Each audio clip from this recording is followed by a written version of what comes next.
સુરતના વેડ રોડ ખાતે નાસિરનગર વિસ્તારમાં થયેલા મોટા પાયાના ડિમોલેશનને લઈને કોંગ્રેસના આગેવાન અસલમ સાયકલવાલાએ આરોપ લગાવ્યો છે કે ખાનગી બિલ્ડરના પ્રોજેક્ટને રસ્તો મળી રહે તે માટે આશરે 200થી વધુ મકાનો તોડી પાડવામાં આવ્યા છે।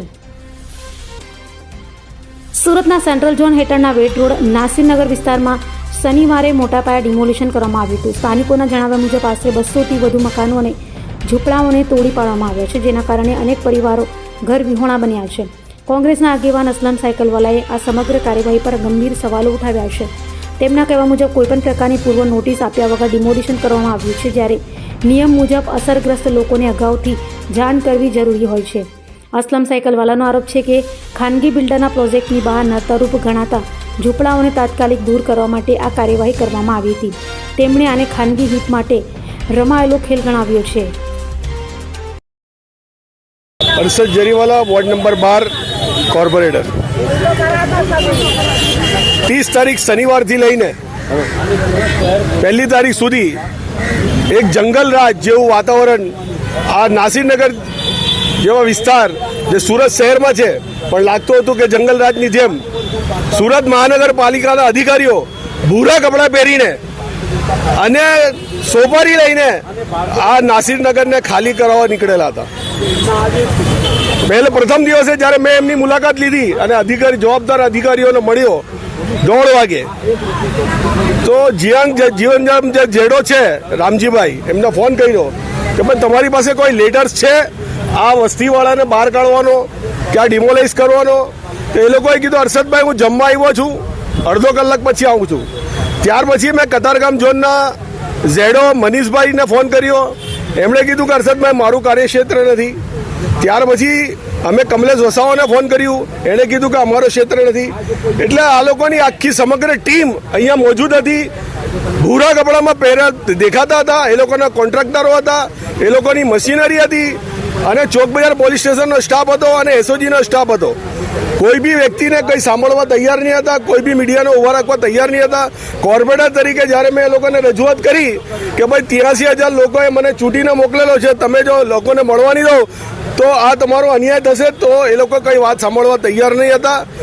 ત્યાર પછી બીજા દિવસે અમારી કોંગ્રેસની ટીમ શહેર પ્રમુખ સાથે અહીં આવ્યા, લોકોને આશ્વાસન આપ્યું। ત્યારે અમને બી ધરપકડ કરવાની અને વિવિધ કલમો લગાડવાની વાત કરતા હતા।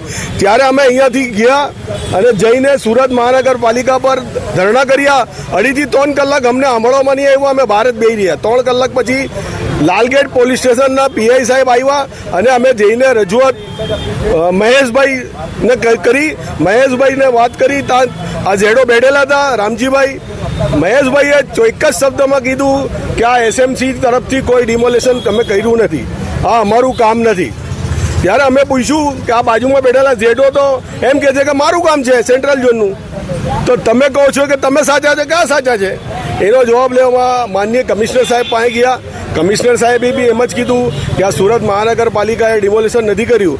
તો જો સુરત મહાનગરપાલિકાએ ડિમોલેશન નહીં કર્યું હોય તો આ ભૂરા કપડાં પહેરેલા લોકોને સોપારી લીધેલી છે આ બિલ્ડરો પાસે।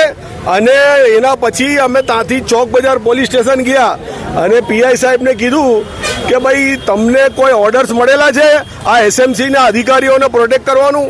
ત્યારે એમણે કલ્લા તલ્લા કર્યા અને કોઈ ડોક્યુમેન્ટ બતાવી નહીં શક્યા। એ જ રીતે અમે ગેહલોત સાહેબ પાસે પહોંચ્યા અને એમને બી રજૂઆત કરવાની પ્રયત્ન કર્યા, ત્યાં હાજર નહીં હતા। મીણા સાહેબ અમને મળ્યા, એમને અમે રજૂઆત કરી કે ભાઈ કોઈ લેટર આપે એલોટ કર્યો છે આ એસએમસીના અધિકારીઓને આ વસ્તીને જમીન વિહોણા કરવા માટે, એ લોકોએ કોઈ જવાબ આપ્યો નથી। અને અત્યાર સુધી કંઈ ખબર નથી પડતી કે આ કયા ગુંડાઓ ડિમોલાઇઝ કરી ગયા।